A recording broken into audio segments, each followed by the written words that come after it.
Dan hakikatnya semua orang Allah Ta'ala sayang. Kalau andai kata hari ni kakak sebagai contoh, kakak bercakap hati saya sakit. Kakak the moment hati kita sakit ni kakak, zup, terus naik ke atas. Terus naik memori tu kepada Lauh Mahfuz. Dan pada ketika itu juga yang dekat atas ni laju buat kerja kakak akan jatuh terus kepada kita. Nak kata hukuman-hukuman tertentu untuk kita. Maknanya kata dekat sini kakak, bila kakak dah tahu Allah Ta'ala punya gerak kerja macam tu, kakak sedar ke tidak selama ni kakak menyakiti hati orang, walaupun sekecil-kecil perkara kita buat, Allah Ta'ala tanya ke tidak? Tanya. Allah Ta'ala tanya je, bagus sangat ke mulut kita tu yang kita dah bercakap sewenang-wenangnya ke orang tu? Penting sangat ke perasaan kita sampai kita nak menghancurkan hati orang-orang yang ada sekeliling kita? Penting sangat ke marah kita tu? Sakit dalam mana hati kita? Kakak, dalam satu kitab tasawuf dia ceritakan, andai kata orang buat zalim ke kita, kita balas. Kita balas tu kakak, ekstra sikit daripada apa kezaliman dia buat kat kita. Kita akan dipertanggungjawabkan ekstra tu. Orang tu boleh dakwa kita balik. Mana kata contoh yang kakak bawa adalah tentang anak tadi kan. Bila kita ni sakit hati ke anak kita ni, kakak, nama pun anak. Anak kita ni, kalau kita nak comparekan kematangan kita yang umur 40-50 tahun ni dengan budak yang baru hidup 14 tahun, fair ke tidak kematangan tu kita tally kan? Kalau mak boleh buat takkan kamu tak boleh buat? Kita marah. Dah, hang ni hidup berapa lama ni? Hang nak comparekan kematangan dengan anak hang yang baru 14 tahun. Kakak kena tahu kakak, in order untuk kita sedar yang anak ada dosa dengan ibu ayah, kita kena tahu juga ibu ayah juga ada dosa terhadap anak. Dan Allah Ta'ala akan tanya, kenapa awak buat macam ini pada anak awak? Jadi dia secara overallnya kita kena tahu kakak, every single thing yang kita buat, satu sifat Allah Ta'ala. Allah Ta'ala maha halus. Allah Ta'ala tu maha halus kakak. Sekecil-kecil perbuatan yang kakak buat, semua Allah Ta'ala akan tak. Sebab itulah kakak, perasan ataupun tidak, orang selalu cakap, hang tunggu hang, kita jumpa dekat akhirat. Pernah dengar tak? Selalu tak kita cakap macam tu? Tak pun kita cakap, selalu kita cakap pula dekat orang, tak apa, kita jumpa kat akhirat. Kakak betul-betul berani ke nak jumpa kat akhirat kakak? Kakak tahu tak Allah Ta'ala tu maha halus? Ni saya nak bagi tahu kakak.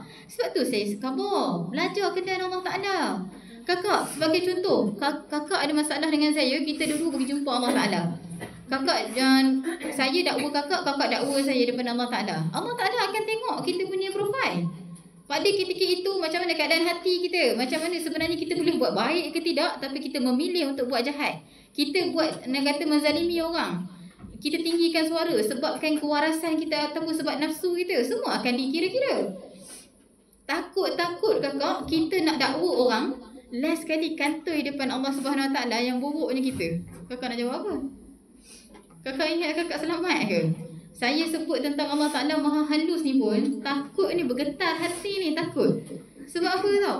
Sekecil-kecil benda Allah Ta'ala akan telaah. Sebab tu saya sebutkan belajar kenal Allah Ta'ala. Itu baru maha halus. Kakak tahu tak beza Allah Ta'ala Jabbar tu macam mana? Selalu dengar Jabbar tak? Kita ni ya Jabbar, ya Jabbar. Jabbar tu kakak, goncangan. Nak kata Allah Subhanahu Wa Ta'ala tu dengan, nak kata kalau pergi deeply, kakak pernah dengar tentang pandangan haibah ke tidak? Pandangan haibah, pernah dengar tak?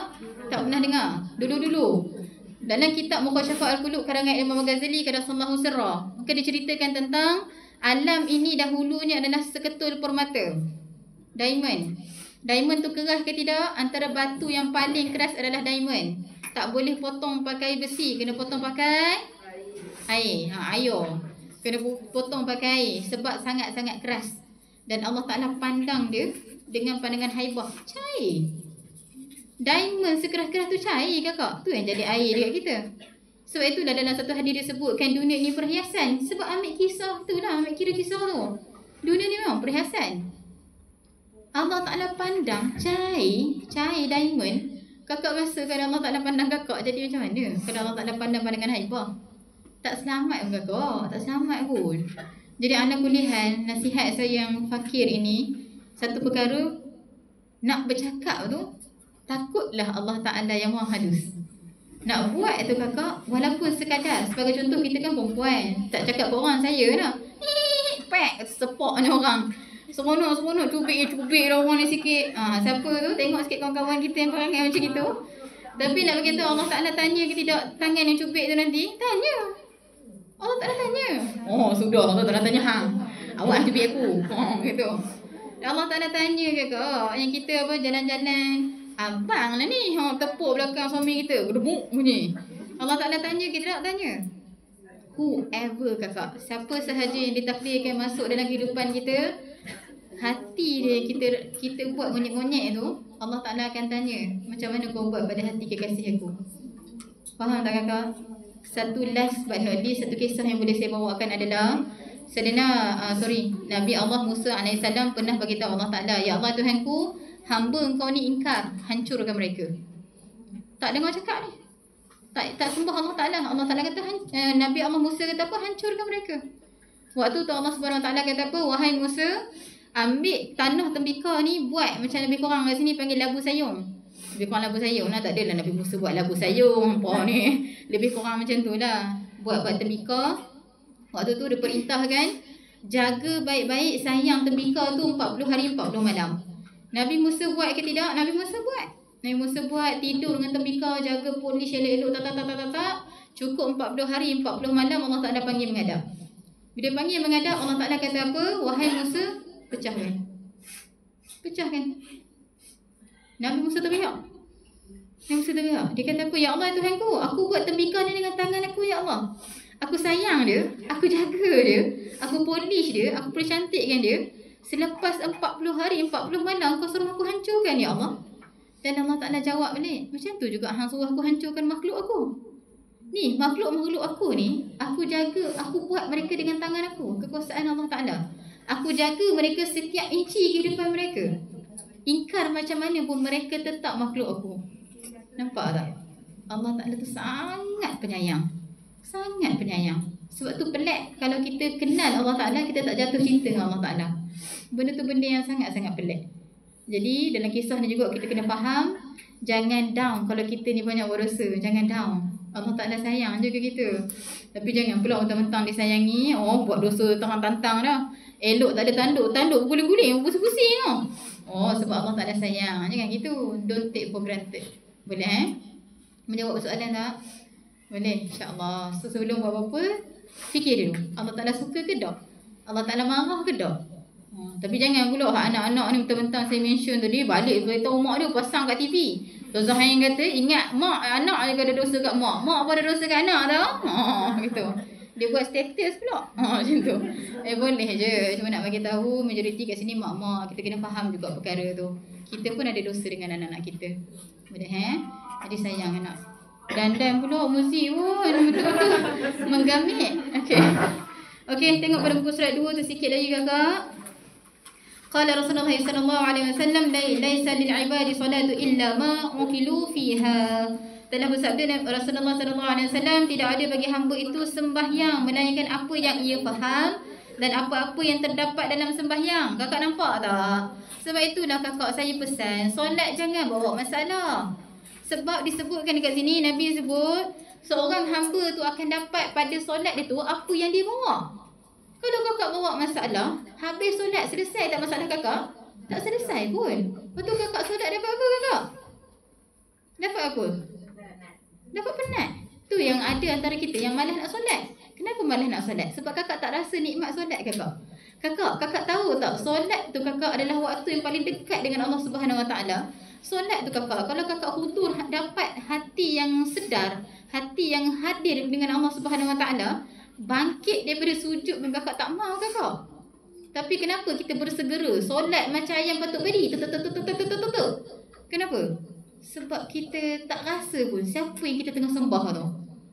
Hati kita ni tak ada dengan Allah Ta'ala. Bila tak ada dengan Allah Ta'ala, kakak duduk dah lama macam mana pun habis pungkok-pungkok macam sakit. Walaupun solat duduk dan tak kata tak efek pungkok macam sakit. Sebab apa? Rasa rimah lah solat ni. Kita akan rasa rimah. Sebab apa? Sebab kita tak kenal, kita tak seronok dengan ibadah kita. Belajar seronok kakak. Kakak, saya nak bagi tahu, solat sangat seronok kakak. Kalau kakak nak tahu, antara tempat saya rehat adalah solat. Antara tempat yang banyak saya bersembang Allah Ta'ala adalah solat.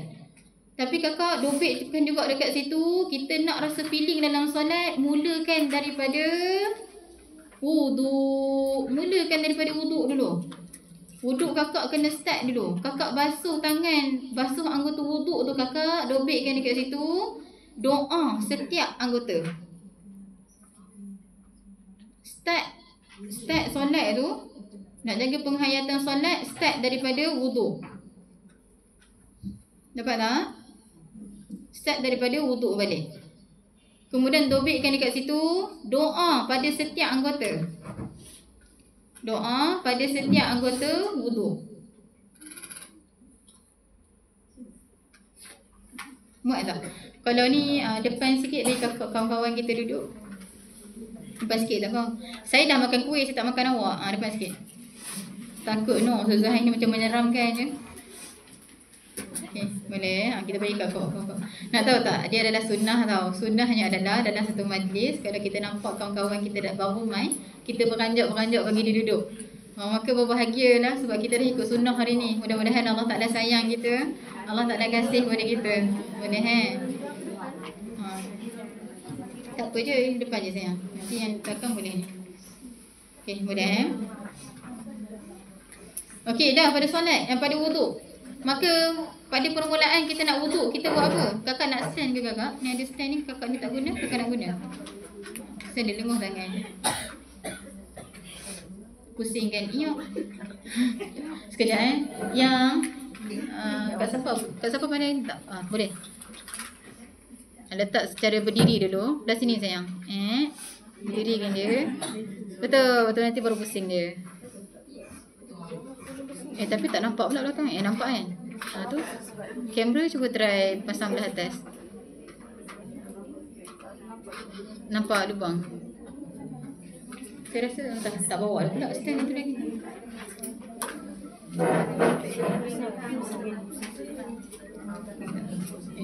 Sekejap Duduk sini boleh tak? Kamera depan.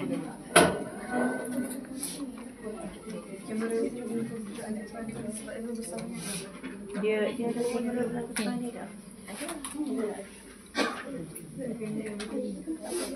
Okey, dah. Boleh. Tak apa ni, lagi hak ni boleh share kot noh. Siapa punya hak ni? Kak Syuk punya. Cahaya Adawiyah. Oh, Cahaya Adawiyah punya. Boleh nanti Cahaya Adawiyah kongsikan dekat dalam Telegram ke apa ke. Okey, sambung. Kakak-kakak, ini adalah dalil daripada ulama daripada Al-Azhar Mesir. Maka diceritakan kakak-kakak pernah seorang ulama ni suruh murid dia ambil wuduk. Maka ketika itu murid dia pun ambil wuduk lah. Murid dia tu sahabat saya. Sahabat saya seorang ustaz ni, dia call dia bahagian tafsir Quran. Maka diceritakan ustaz ni dia khabar dia share sendiri dengan saya. Dia kata, Ustazah tahu tak? Ana dulu waktu Ana dekat Mesir dulu, Ana pernah kena tegur dengan seorang syekh. Maka syekh ni suruh Ana ambil wuduk. Maka ketika ambil wuduk tu, syekh tu check, dia baru basuh tangan. Ustaz Ana ni, ustaz saya ni baru basuh tangan, kena lepuk dengan Pak Arab. Pak Arab lagi ganas daripada orang utara. Orang utara ni ganas kan? Orang utara ni sikit-sikit nak mampui. Dia semua benda dia nak mampui. Tapi nak bagi tahu orang Arab ni lagi kasar. Kita salah buat lepuk kepala. Lepuk. Buat lagi sekali. Ambil wuduk lagi sekali. Maka dia pun dah basuh dah kat wuduk.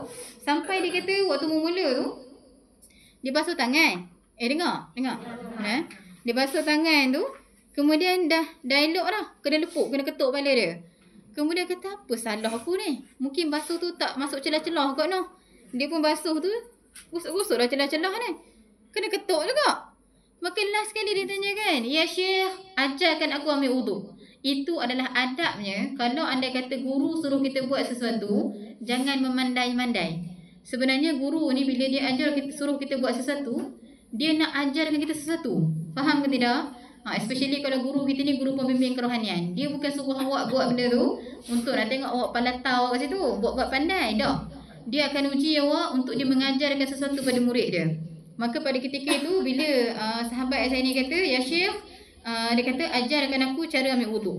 Maka Syekh tu baru ajar. Dia kata, ahsan, baru betul. Bila duduk nak belajar, maka rendahkan hati, bukan tunjuk apa yang kita dah tahu. Tapi belajar duduk pada titik tak tahu tu, biar kita belajar benda yang dah tahu. Boleh Maka pada ketika itu Syekh tu ajar, waktu basuh tangan tu dia doa, ya Allah, ya Tuhan aku, tangan ni aku banyak buat maksiat padamu ya Allah. Aku mohon dengan keredaan-Mu ya Allah, gugurkanlah dosa-dosa daripada maksiat tangan aku. Waktu basuh tangan. Tak kisahlah kakak nak susah tak sempat catat doa ni. Doa ikut kakak. Ikut kakak nak doa macam mana. Yang penting basuh tangan, doa untuk tangan lah. Jangan basuh tangan doa untuk muka pula. Okey, boleh settle basuh tangan. Anggota seterusnya kita buat muka. Komok mulut. Kita komok mulut. So kita komok mulut tu, nak bagi tahu dekat sini, bila kita komok mulut sepatutnya lagi kita syukur, lagi kita rendah hati. Sebab apa? Kita ni guna mulut buat apa? Oh pandai. Kita buat dosa lagi banyak daripada buat taat mulut kita ni, especially perempuan. Saya bagi tahu sebab saya perempuan juga. Kita nak kutuk-kutuk sama kita dah. We know each other, okay? Kita tahu kita punya kejahatan mulut ni. Tak apa, insya-Allah kita redha. Lagi masuk bilik, tahu tak dia pun buat macam ni kat aku. Dia buatlah. Dia buat dengan bestie dia pula. Memang tak mengumpat dengan orang lain, mengumpat dengan kawan baik hang pula. Still mengumpat, tahu tak? Faham ke tidak? Dia buat diam, sekejap dia update status. Ni, zaman sekarang ni hang bercakap guna tulisan juga, apa faham tak? Jadi waktu kita berkomor mulut tu, minta pada Allah Ta'ala, ya Allah ya Tuhanku, mulut ni banyak aku buat dosa ya Allah, mudah-mudahan gugur dosa-dosa daripada mulut aku. Basuh muka, ya Allah ya Tuhanku, cahayakanlah wajah aku dengan cahaya baginda Nabi SAW. Barulah muka awak tu nampak bersinar. Kakak-kakak bercerita tentang muka bersinar ni kakak. Kita ni kakak, orang kenal kita, guru-guru kenal kita kakak, bukan daripada warna kulit kita. Semalam duk sembang-sembang adalah apa nama, aku tak tahu dah, dekat meja makan kami sembang tak sembang apa.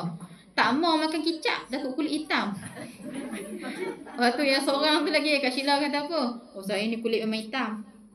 Waktu satu benda yang kita nak bagi tahu dekat sini, kakak-kakak, guru tak kenal kakak melalui warna kulit kakak.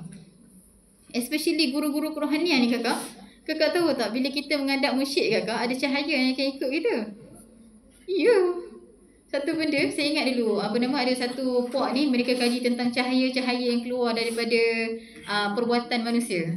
Waktu tu pasal kes yang dekat Tapah dulu tu, satu kes kami panggil mu'alij. Mu'alij ni makna kata perawat lah, macam kita lah panggil ustaz-ustaz ruqyah tu kan.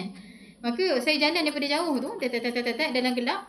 Kemudian saya sampai depan ustaz tu, ustaz tanya saya, kamu ni ada buat dakwah ke? Lepas tu saya macam, saya tengok ustaz tu, macam mana ustaz tahu? Dia kata, kamu on the way datang sini tadi, saya nampak cahaya warna purple yang ikut kamu dari belakang. So dia kata ada cahaya warna purple ni, itu adalah nak kata antara ilmu yang dia orang belajar lah. Ini adalah cahaya yang keluar daripada orang yang buat kerja dakwah. Sama juga dengan orang yang jalan-jalan kerohanian, ada cahaya dia tersendiri. Orang yang buat kebajikan jaga solat, ada cahaya dia sendiri. Orang yang buat amalan dengan puasa, ada cahaya dia sendiri. Dia ada cahaya-cahaya dia. Cuma nak bagi tahu, guru-guru nampak cahaya tu ke tidak, nampak cahaya tu. Dia tak kenal daripada muka awak. So kalau anda kata datang jumpa guru ni, tak payah tebal-tebal foundation lah. Rugi. Okay, rugi. Faham bukan nak buat sandwich, kan? Tapi nak bagi tahu dekat sini, jangan sedih. Saya ni ustazah kulit karat-karat ayam. Dia tak kisah kakak, warna macam teh ayam ke, tak kisah. Tapi nak bagi tahu dekat sini, yang nur kita tu datang daripada ibadah kita, datang daripada nur Muhammad pada diri kita. Boleh Nak minta waktu bila? Minta waktu ambil wuduk, minta Allah Ta'ala cahayakan muka kita. Boleh Sebab air tu hakikatnya nur juga. Boleh Kemudian lepas basuh muka, kita basuh tangan sampai siku. Minta pada Allah Ta'ala, ya Allah Tuhanku, jadikanlah tangan aku ni berguna di jalanmu ya Allah. Tak adalah tangan kita ni asyik buat maksiat je. Minta pada Allah Ta'ala. Kenapa? Sebab kita rotate balik, pusing balik pada ayat kita tadi. Hakikatnya kita takkan dapat buat satu ketaatan ataupun tolak satu kemudaratan, kemaksiatan, melainkan dengan bantuan dan izin Allah Ta'ala. Nampak tak? Minta pada Allah Ta'ala tangan kita ni buat kebaikan. Lepas tangan, lepas tu kepala, minta Allah Ta'ala, ya Allah Tuhanku, jadikanlah aku ni orang yang ingat padamu ya Allah. Ingat pada akal kita, ingat juga pada hati kita. Kenapa kena ingat pada akal juga? Sebab kita ni ramai duduk pada logik akal.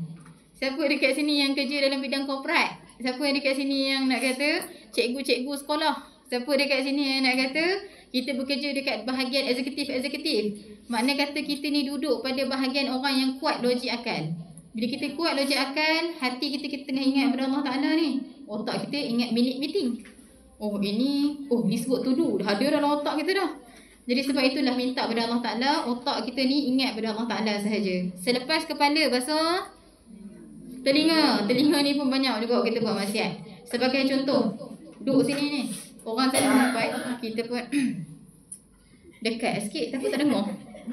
Nak dengar juga orang sebelah mengumpat. Nampak tak telinga kita ni jahat ke tidak? Jahat kakak. Siapa kata telinga kakak baik? Kakak perasan je lebih. Telinga kita ni telinga yang jahat. Ingkar pada Allah Ta'ala. Benda yang kita suka dengar, benda tu benda yang menjauhkan kita pada Allah Ta'ala. Tapi tak sedar. Dan kakak kena tahu sebenarnya ujian telinga lagi susah daripada ujian mulut. Lagi susah. Kakak ibaratkan sebagai contoh, kakak dah jaga mulut kakak tak mengumpat. Geng-geng orang sebelah duk mengata. Mengata orang yang kakak pun tak suka juga. Kita macam mana? Apa tadi? Aku dah cakap dah. Aku bukan nak mengata dah. Dia mula dah tu. Dia bukan nak mengata, dia start je ayat tu. Dia start lah. Dia mula-mula mulut terjaga tak? Terjaga. Tapi bila dia dengar, godaannya tergoda ke tidak? Tergoda. Sebab tu telinga kena jaga. Boleh Okey, kemudian habis telinga basuh kaki. Minta pada Allah Ta'ala supaya kaki kita langkah kepada tempat-tempat yang benar sahaja. Ada Okey. Kakak buka muka surat 14. 14. Okey, sebelum tu kakak duk beat sekejap dekat ruangan atas tu.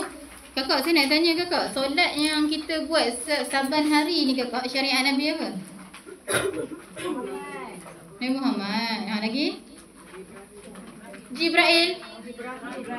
Terkejut aku. Nabi apa solat? Nabi Ibrahim Nabi solat apa? Dia tengok lampu dah. Lampu tengok dia dah pecah lagi. Satu dulu. Solat subuh. Solat subuh Nabi apa kakak? Nabi Adam. Kenapa Nabi Adam solat pada subuh? Tak tahu Ustazah. Nabi nak buat kami tak hidup lagi Ustazah. Kami tak tahu, tak sempat tanya. Ketapuh lagi. Nabi Adam AS solat 2 rakaat. Yang pertama Nabi bersyukur. Nabi bersyukur dah hari, nak kata taubat dia diterima. Yang pertama. Yang kedua, Nabi bersyukur sebab datangnya hari siang. Nak bagi tahunya dekat sini kakak, rupa-rupanya kita ni lepas melalui malam kita nampak matahari terbit, kita rasa lega, betul tak? Siang dah. Tak pun kelam kabut. Tapi nak bagi tahu sifat tu juga Nabi Adam AS pernah bersyukur. Jadi makna kata solat subuh kita kena bersyukur. Okey, yang kedua, Nabi yang pertama solat pada zuhur adalah Nabi Ibrahim. Nabi Ibrahim solat 4 rakaat. Bersyukur juga. Nabi bersyukur. Yang pertama, Nabi bersyukur sebab Nabi diberi syariat. Nabi yang pertama diberi pensyariatan adalah Nabi Ibrahim AS. Yang kedua, Nabi Ibrahim bersyukur sebab apa? Sebab anaknya tak jadi disembelih. Anaknya Nabi Ismail tidak jadi disembelih. Yang ketiga, dia bersyukur sebab apa? Sebab anak dia diganti dengan kipas. Diganti dengan binatang. Yang keempat, Nabi bersyukur sebab Nabi diberi raya Aidil Adha pada tarikh tu. Yang kita ni dapat daging-daging korban yang tak masak-masak bertahun-tahun tu. Macam itu contoh. Siapa yang tahu tak masak lagi daging tu? Dah lah tak masak daging korban bertahun-tahun, datang ngadu kat Ustazah. Ustazah, apa hukum kita tak masak daging korban Ustazah? Aku ni kecil besar saya tengok. Okey. Tapi itu dah nak bagi tahu. Dapat tak tadi? Apa yang? Dapat tak? Empat tu? Empat tu bersyukur Aidil Adha. Diberi hari raya Aidil Adha. Dah? Dapat? 4. Okey, yang ketiga, Nabi apa yang pertama solat fardu zuhur? Asar. Nabi Yunus. Pandai. Okey. Kenapa Nabi Yunus solat fardu asar? Kakak tahu tak kisah Nabi Yunus? Tahu. Siapakah nama kaum Nabi Yunus yang ingkar tu? Ni Nawar sayang. Ni Nawar. Dia ada satu lagu tau waktu saya mengajar sekolah tu kan. Al-kisah di suatu zaman untuk kaum Ninawar yang ingkar, Tuhan utus kepada mereka Nabi Allah Yunus yang mulia. Nabi Allah Yunus tu berdakwah bertahun-tahun, tapi seorang pun tak ikut. Boleh Dah dapat tak? Asal Nabi Yunus solat 4 rakaat untuk bersyukur terhindar daripada 4 kegelapan. Kita ingat kita takut gelap kok. Nabi pun bersyukur keluar daripada gelap. Gelap yang pertama, zulumatnya hati. Zulumat tu kegelapan hati. Apa dia tadi? Nabi bersyukur 4 kegelapan, terselamat daripada 4 kegelapan. Kegelapan yang pertama, kegelapan zulumat hati. Dapat tak? Eja zulumat reti tak? Z-U-L-U-M-A-T. Zulumat. Zulumat tu makna kata kegelapan hati kita. Contoh hati kita gelap, kita ibadah tak rasa benda. Contoh hati kita gelap, bila kita nak kata selawat ke atas Nabi, tak timbul hudur dalam hati kita. Contoh hati kita gelap, angkat takbir Allahu Akbar, tak ingat Allah Ta'ala. Boleh Yang kedua, kegelapan yang kedua adalah kegelapan perut ikan.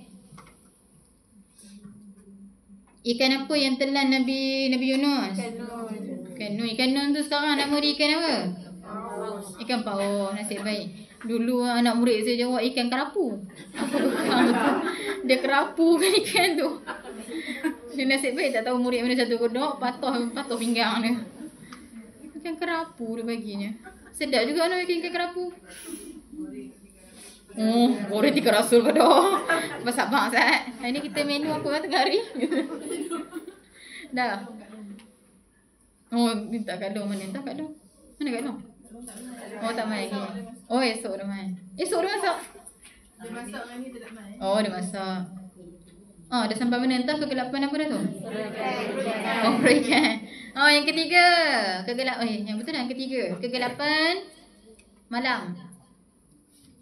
Jadi hampa janganlah takut. Saya ni takut gelap Ustazah. Lepas ni kalau orang marah hampa takut gelap, hampa cakap dah, aku ikut sunnah Nabi Yunus. Nabi Yunus takut gelap ke? Macam tu. Mesti dia hilang speechless terus. Kegelapan malam. Takut gelap malam. Siapa dekat sini ada fobia dengan gelap? Tak ada, hampa elok ada seorang. Ada lagi? Saya kan, saya jenis tidur dalam gelap. Waktu tu saya macam kena brain bila adik saya takut tidur dalam gelap. Adik dengan ibu saya kalau gelap tu dia rasa tak boleh nafas. Dia rasa macam gitu kan. Saya aku duduk dalam lubuk kat sebelah kan. Kata mana tidur kan. Dia macam apa benda yang tengah berlaku tak tahulah. Rupanya dia takut gelap. Dia takut sampai tidur tu dia pegang tangan saya. Dia rasa jatuh ke dalam lubang yang dalam macam mana tahu, kita tak tahu dah, kita tak jatuh sekali kan. Jahat orang kita. Ya, mesti apa bersyukur tak jadi adik saya kan. Tapi nak bagi tahunya, ada orang dalam trauma macam tu. Tapi kita yang tak duduk pada trauma tu, kita tak ni lah. Tapi setiap kali tidur dengan dia, saya kena buka lampu toilet lah. Kita pula jenis tidur dalam gelap, terseksa ke tidak? Terseksa.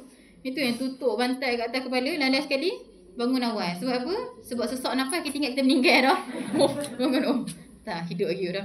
Okey, itulah. Kegelapan yang keempat. Kegelapan laut dalam.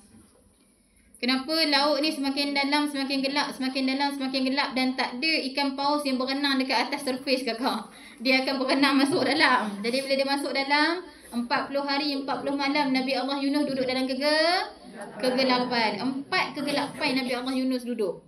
Jadi sebab itu dah ada doa taubat yang Nabi Yunus baca. Macam mana doanya? Kejap. Lagi sekali.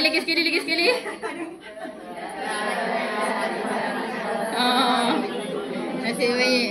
Saya dengar awak tadi subhanallah, aku dah. La ilaha illa anta subhanaka inni kuntu minaz zalimin. Nampak tak kenapa zalimin?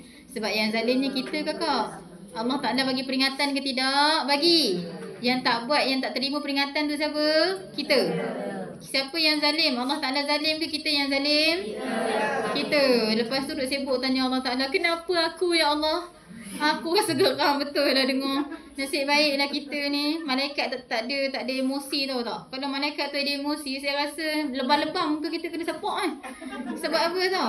Lah, hang yang tak ikut arahan. Betul hang duk meroyan. Kenapa aku ya Allah? Kenapa aku salah aku kat mana ya Allah? Dia buatlah drama pukul 7 dengan Allah Ta'ala tu. Dia tak tahu Allah Ta'ala tahu je apa yang dia buat sehari-hari. Benar tak? Benar lepas tu habis solat asar. Solat yang ketiga, solat yang keempat, solat maghrib. Nabi yang pertama solat pada maghrib adalah Nabi pandai, Nabi Isa alaihissalam. Kenapa Nabi Isa solat pada maghrib? Untuk menegakkan tauhid. Yang pertama, Nabi Isa nak tegakkan Allah Ta'ala adalah sebenar-benar Tuhan. Sebab tu ada 3 rakaat. Nampak? Benda apa yang awak nak tegakkan, banyakkan bersujud. Kita, benda yang kita nak tegakkan, angkat tangan. Reformasi. Contoh. Macam tu kan. Allah Ta'ala sebenar-benar Tuhan. Solat maghrib ni solat semboyan tauhid, kibar ketauhidan. Dan kakak tahu tak kenapa solat waktu tu? Sebab waktu tu maghrib tu waktu permulaan, pintu kita tertutup, pintu syaitan jin terbuka. Faham tak? Waktu tu waktu yang kalau kakak nampak kakak keluar tu ada apa langit macam merah-merah sikit, mengkah-mengkah tu, pintu syaitan keluar kat situ nah. Itulah nak kata waktu maghrib jangan duduk kat luar. Sebab tu waktu maghrib ahli sufi ni dia akan tutup air-air yang jak-jak yang ada semua dia akan tutup. Sebab apa? Sebab time tu lah nak kata jin setan melompat-lompat daripada jak kita ke jak sana. Itu yang kita minum, insya-Allah perangai pun 2 kali 5 macam setan tu. Sebab apa? Sebab kita tak jaga kat situ. Kadang baju kita duduk dekat jemuran tak angkat-angkat, betul tak? Itu yang jadi sakit badan tu. Sakit badan duk tuduh jiran sebelah sihirkan saya ustazah. Tok hang yang tak angkat baju waktu maghrib. Hang tak angkat baju waktu maghrib, hang duk salah fitnah hang punya jiran, kata jiran hang duk sihirkan hang. Faham ke tidak? Kita ni pula hantu kopek pula waktu bila? Aku tanya. Waktu bila? Waktu senja, waktu maghrib tu lah. Tapi dia tak culik lah apa besar-besar berabak ni. Dia tak jadi kopek dah lah. Jangan duk berangan lah, dia tak culik lah apa. Cuma nak bagi tahu anak-anak tu janganlah bagi main kat luar. Faham ke tidak? Betul tak? Saya dulu waktu saya belajar dulu, adalah di waktu tu saya ngaji kitab fiqh, kitab Matlaq Badra'in. Mengaji tak kitab tu? Pernah dengar kitab Matlaq? Kitab Matlaq ni perbahasan dia spesifik sikit. Maka disebutkan antara perkara yang disyarahkan dekat situ, adakah ni minta maaf sebut walaupun ada record apa jangan duk viral kan pula nah. Dia tak senonoh sikit. So nak bagi tahu dalam kitab disyarahkan kalau lelaki solat dia punya apa nama? Elok aku nak cakap orang komentar dah.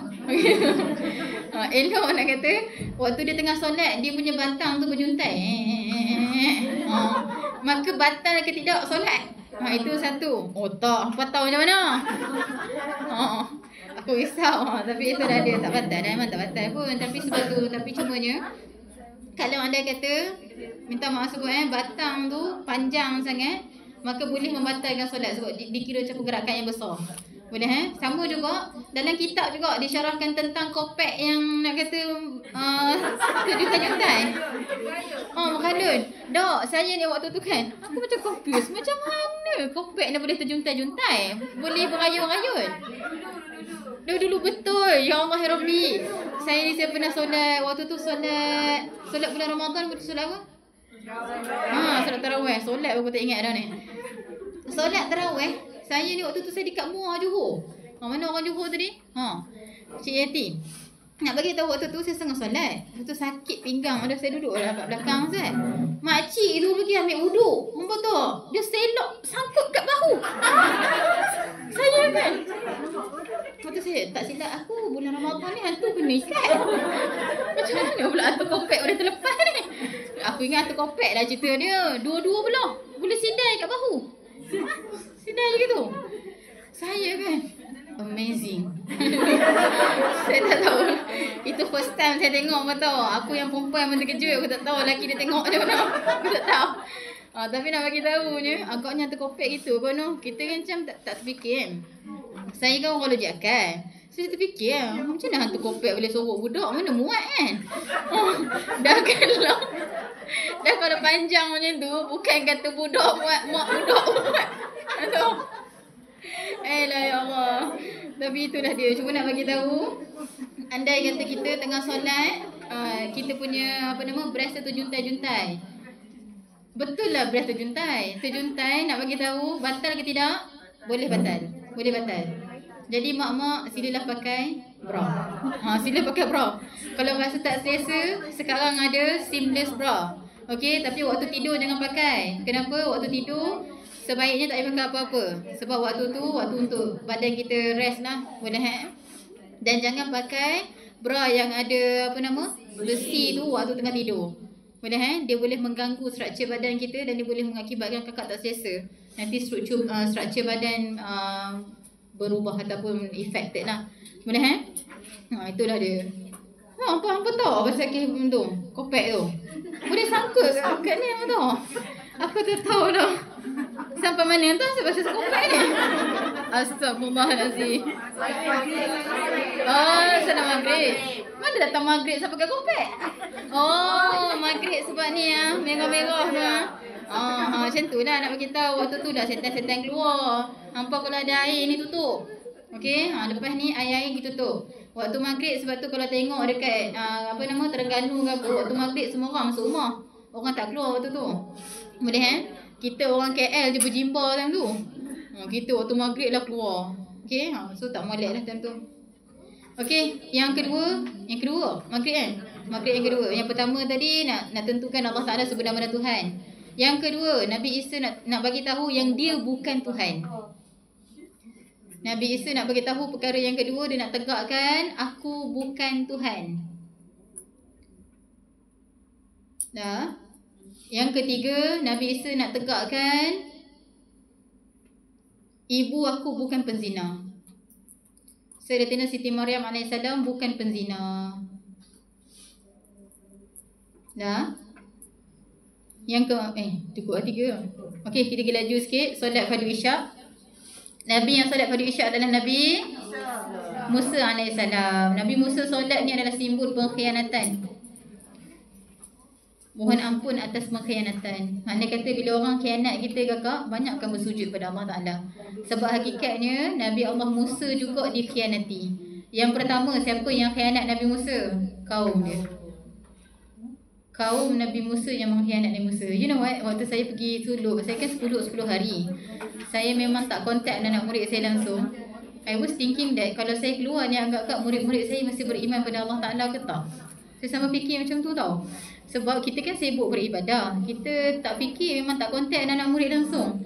Sampai ke waktu tu bila saya masuk suluk, saya cakap, Ya Allah Tuhanku, aku serahkan murid-murid aku padamu Ya Allah. Jaga hati mereka Ya Allah, aku berlindung padamu Ya Allah daripada kesesatan. Sebab kita ingat je apa yang berlaku pada Nabi Musa. Nabi Musa pergi tak lama pun, 40 hari 40 malam. Ini insya-Allah untuk murid-murid saya, tahun depan ataupun tahun akan datang saya pun akan bersuluk 40 hari juga. So 40 hari tu silalah jaga diri baik-baik tanpa susah ini. Okey, tapi nak bagi tahu itulah dia. Yang pertama yang mengkhianati Nabi Musa AS, ya sayang.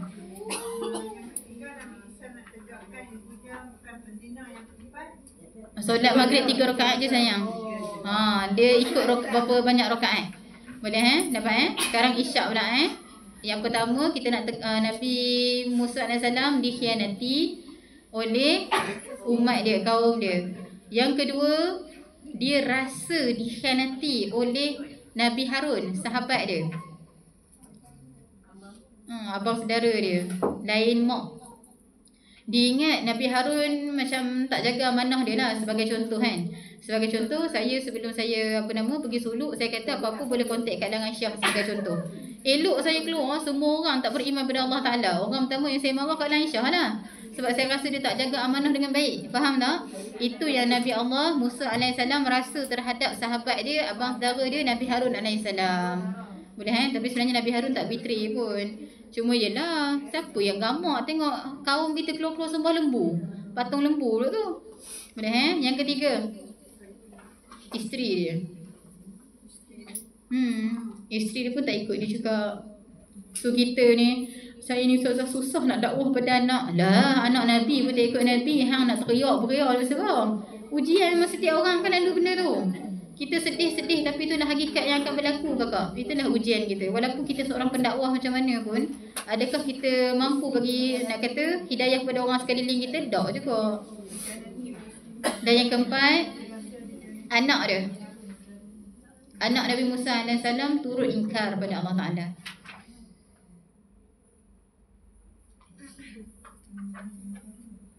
Dah Okey, tengok pada muka surat ke-14. Tiada sempurna takbiratul ihram melainkan dengan muqaranah yang 4. Yang pertama berdiri ihram, yang kedua rukuk, yang ketiga sujud, yang keempat duduk. InsyaAllah yang nanti kita cover pada rukun fi'li dah petang nanti, jangan risau. Kemudian keterangan. Hakikat berdiri itu tercengang, iaitu tiada tahu ia akan dirinya, lupa ia kerana memandang tajalli Allah Ta'ala. Kakak-kakak, kita tengah solat ni, hakikatnya kita tengah hudur. Pandang hati kita pada Allah Subhanahu Wa Ta'ala. Pandang hati kita, kita serahkan diri pada Allah Ta'ala. Tapi the moment kita angkat takbir, Allahu Akbar. Kalau dekat situ kita dah lalai kakak, memang sampai ke hujung solat kakak dalam keadaan lalai. Dan kakak kena dobitkan juga dekat situ kakak. Catat kan, sepanjang solat dada wajib menjurus kepada Allah Ta'ala. Kakak dada lari daripada kiblat kakak, maka batal solat. Batal solat seseorang kalau andai kata dada terkalih daripada kiblat. Sama juga kalau andai kata kakak tengah bagi salam.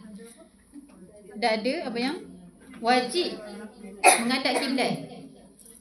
Dada wajib menghadap kiblat dan tak boleh terkalih. Terkalih apa faham ke no? Boleh apa mengesok? Oh, berganjak. Betul tu. Mana kata kita bagi salam. Kakak pernah tak tengok orang bagi salam? Assalamualaikum warahmatullahi. Assalamualaikum warahmatullahi. Pernah nampak tak? Ke biasa buat tak macam tu? Biasa buat. Sebenarnya kakak antara kaedah nanti insyaAllah pada sebelah petang nanti kita akan go through satu persatu perbuatan. Cuma nak bagi salam adalah Assalamualaikum. Pandang kiblat dulu. Warahmatullahi. Pandang pembalik. Assalamualaikum warahmatullahi. Dada jangan gerak. Faham ke tidak? Dada kita statik dekat situ. Assalamualaikum warahmatullahi. Assalamualaikum warahmatullahi. Bila awak banyak pergerakan, Assalamualaikum warahmatullahi, dia akan bergerak sekali. Nampak tak? Assalamualaikum warahmatullahi. Dada ni dia akan bergerak juga ke sana. Itu yang kita tak mau. The moment dada kita bergerak sikit, tak lari daripada kiblat, batal solat awak tu. Hakikatnya batal. Boleh Sebab hakikat ni kita sedang memandang muraqabah Kaabah tu. Kita bukan menyembah Kaabah, tapi kita menyembah Tuhan Kaabah tu, Allah Subhanahu Wa Taala. Boleh Okey. Hakikat rukuk itu adalah berkata-kata, kerana dalam takbiratul ihram itu tiada menyebut akan dirinya, asma'nya, bahkan berkata ia dengan isimnya sahaja. So nak bagi tahu hakikat rukuk itu adalah kita nak kata sujud, nak kata rendahkan hati pada Allah Subhanahu Wa Taala. Kakak dobitkan dekat situ, kerendahan hati dah bermula pada rukuk. Kerendahan hati level 2 pada rukuk. Mula-mula bila kita nak kata takbir Allahu Akbar, kita takbiratul ihram dan kita baca doa iftitah. Allahu Akbar kabira walhamdulillahi katsira wa subhanallahi bukratan wa asila. Tapi satu amalan yang mungkin saya boleh kongsikan untuk murid-murid dalam ni insya-Allah. Antara doa yang akan selalu saya baca sebelum saya solat adalah istighfar, penghulu istighfar. Allahumma anta rabbi la ilaha illa anta khalaqtani wa ana 'abduka wa ana ala ahdika wa 'alika mastata. A'udzubika min syarri ma sana'tu, abu'u laka bi ni'matika 'alayya wa abu'u bi dhanbi faghfir li fa innahu la yaghfiru dhunuba illa ant. Maksudnya apa? Allahumma anta rabbi, ya Allah Tuhanku, engkau adalah Tuhanku ya Allah. Nak bagi tahu Allahumma anta rabbi la ilaha illa anta khalaqtani, tak ada siapa yang menciptakan aku ya Allah melainkan engkau ya Allah. Saya akan duduk. Kakak-kakak nak khusyuk solat ni adalah amalan Imam Hasan Al-Basri. Imam Hasan Al-Basri qaddasallahu sirra, sebelum solat dia akan duduk 1 ke 2 minit. Hudurkan hati dulu kakak. Kalau kakak rasa macam mana susah nak buat macam mana kakak hudurkan hati dulu. Duduk dulu sebelum solat tu dalam 1-2 minit. Kakak duduk, kakak ingat balik dosa-dosa kakak. Kakak ingat balik yang kakak ni nak pergi menghadap Allah Ta'ala ni kakak. Waktu tu bila kakak dah datang perasaan, barulah kakak bangun dan kakak takbir Allahu Akbar. Boleh Dan kenapa saya baca penghulu istighfar tu? Sebab maksud dia sangat-sangat cantik. Macam mana Engkau menciptakan aku ya Allah, sampai ke satu tahap tu saya kata, ya Allah ya Tuhanku, aku ni ya Allah, aku boleh menipu dengan manusia ya Allah. Aku boleh bagi tahu manusia, dok, saya tak macam tu. Tapi aku dengan Kau ya Allah, aku tak boleh tipu apa-apa sebab Engkau tahu segala-galanya ya Allah. Jadi aku berdiri padamu ni ya Allah, aku serahkan diri aku, dosa aku, salah aku segala-gala padamu ya Allah. Barulah awak angkat takbir. Maka the moment kita rukuk tu, waktu tu, ya Allah, sorry ya Allah, minta maaf ya Allah, minta maaf ya Allah. Sebutlah kakak perkataan-perkataan yang kakak tahu. Especially kita dah masuk bulan Rejab ni, masuk dah bulan Rejab Doa yang patut kita baca bulan Rejab ke? Allahumma innaka afuwun karim, tuhibbu apa fa'fu anni, ataupun fa'fu anna. Kakak tahu tak doa tu doa apa? Pengampunan. Apa beza dengan faghfirli? Ampunkan aku. Semua. Oh, akuan semua. Faghfirli sebab rumah. 50%. Macam tu. Dok kakak, afuan beza. Ni. Tengok baik-baik. Beza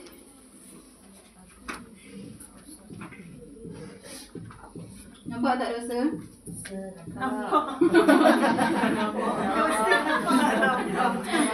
Nampak tak? Okay. Kalau kita minta, ya Allah ya Tuhanku, faghfirli ya Allah, faghfirli ya Allah, ampunkan aku ya Allah, ampunkan aku ya Allah, maka dosa kita. Soalan saya, nampak lagi tak perkataan dosa? Nampak. Betul garisan ni apa? Maksud kata orang tu telah bertaubat. Faham tak? Sekarang ni, bila kita minta kepada Allah Ta'ala, fa'fu anni ya Allah, fa'fu anni ya Allah, maka nampak lagi tak perkataan dosa? Tak nampak dah. Beza ghafur dengan afwan adalah bila kita doa dengan afwan, Allah Ta'ala cut dosa kita kalau ghafur. Kalau ghafur orang lain boleh nampak lagi tak dosa kita?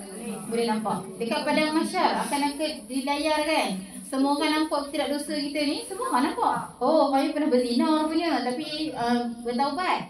Compare dengan kalau anda kata kita minta fa'fu anni ya Allah, fa'fu anni ya Allah, dosa kita tu dah dipadamkan daripada catatan amal kita dah. Faham tak? Sebab itulah bulan ni Allah Ta'ala sayang pada bulan Rejab ini, maka Allah Ta'ala bagi kita doa tu. Bersyukur sebab kita dapat doa tu. Kita dapat daripada siapa? Daripada baginda Nabi SAW. Sebab itulah bersyukur Allah Ta'ala ni jadikan Nabi, utuskan Nabi untuk ajar kita cara untuk beribadah pada dia.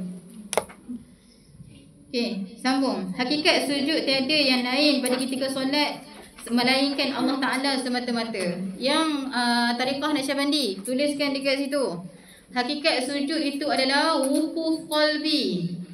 Eja macam mana? WUQUF. Betul, very good. Wukuf qalbi. Maqam dekat dalam Tariqah Naqsyabandi. Wukuf qalbi tu awak duduk dalam keadaan yang kosong, ingat siapa tak ingat sesiapa. Apa-apa pun awak tak ingat melainkan Allah Ta'ala sahaja. Diri awak pun awak tak ingat dah. Sebab tu saya pesan, kenapa kita tak dapat hakikat solat? Dah sujud bawa masalah, nak dapat apa? Sepatutnya sujud tu dah kosong hati dah tak pandang yang lain. Dah Allah Ta'ala je ada tentu. Tapi kita sujud tentulah, ya Allah Tuhanku, aku sedih ya Allah. Mula dah macam-macam benda dia cerita. Allah Ta'ala tahu tak awak sedih? Tahu. Allah Ta'ala tahu je awak sedih. Awak datang puji Allah Ta'ala, Allah Ta'ala selesaikan apa yang ada kat belakang awak. Tu je point dia. Itu formula dia. Tapi kenapa kita selalu gagal? Formula tak tepat. Kita datang pada Allah Ta'ala bawa masalah, balik bawa masalah, sampai bertahun-tahun masalah yang sama juga. Faham ke tidak? Jadi lepas ni belajar ya sayang. Maksudnya masa sujud tu, kadang-kadang kita ada fahaman yang saya dengar lah. Bila sujud tu kita sujud lama, masa sujud tu kita berdoa, berdialog dengan Allah. Adakah macam Ustazah kata yang tak nak buat masalah? Okay. So Zah ni mana satu ni nak buat masalah ke? Waktu tu nak doa waktu bila Ustazah? Macam gitu kan? Okey. Yang saya sebut tu sayang, yang kakak dengar tu betul. Tapi daripada sudut syariat. Pada orang syariat, kalau kakak nak duduk pada level syariat, syariat ni kat mana kakak? Syariat ni level yang pertama kakak. Okay. Syariat first level. Everyone lalu syariat. Boleh faham Maka next adalah hakikat. Next hakikat. sendiri nak.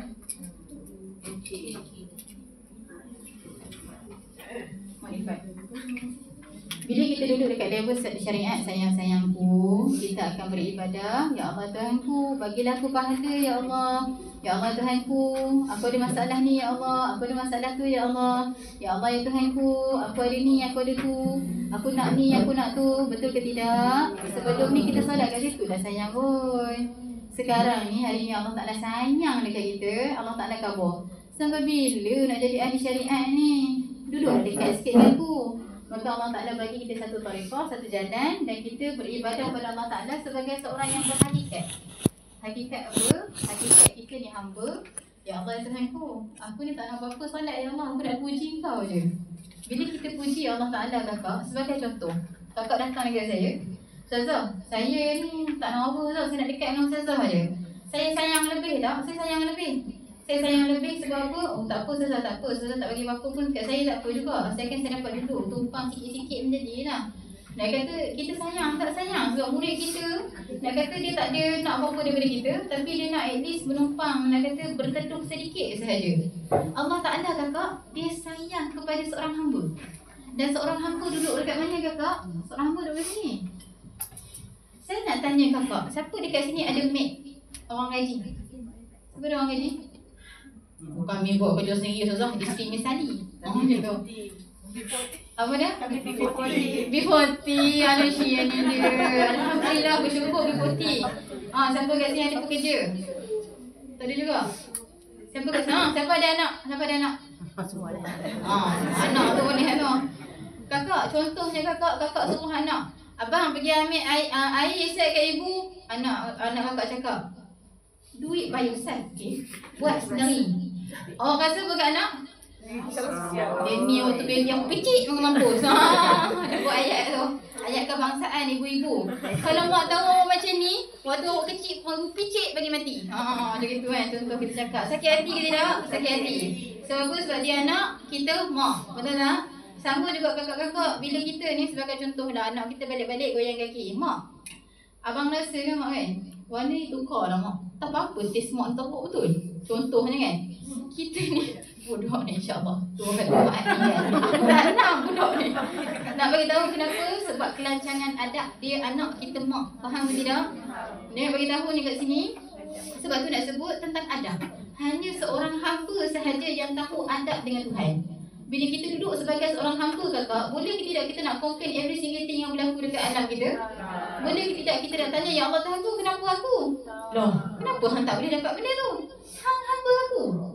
Kakak-kakak, the moment kita jadi seorang hamba kakak, okay, kita jadi seorang hamba, celah mana daripada hujung rambut sampai hujung kaki bukan tuan kita punya? Tak ada. Semua tuan kita punya, betul tak? Contoh dah kita cakap, okey, aku hamba hang. Semua hang punya. Kecuali hidung aku punya. Contoh ni kan. Tuan awak potong hidung tu. Nak sangat, aku potong hidung, ambil. Ambil lah. Nampak tak? Itulah Tuhan.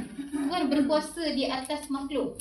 Jadi bila kita duduk dekat sini, tugasan kita puji Allah Ta'ala. Allah Ta'ala suka. Sebab itulah Al-Fatihah itu dimulakan dengan Alhamdulillahirrabbilalamin. Allah Ta'ala suka dipuji kakak. Allah Ta'ala suka. Sebab kita hamba, tugasan kita puji Allah Ta'ala sahaja. Kakak tahu tak? Ulat dalam tanah. Kakak tahu tak tugasan dia apa? Nabi Allah Ibrahim AS dulu pernah nak kata tanya kepada Allah Ta'ala, ya Allah Tuhanku, hang duk buat ulat ni untuk apa? Entah.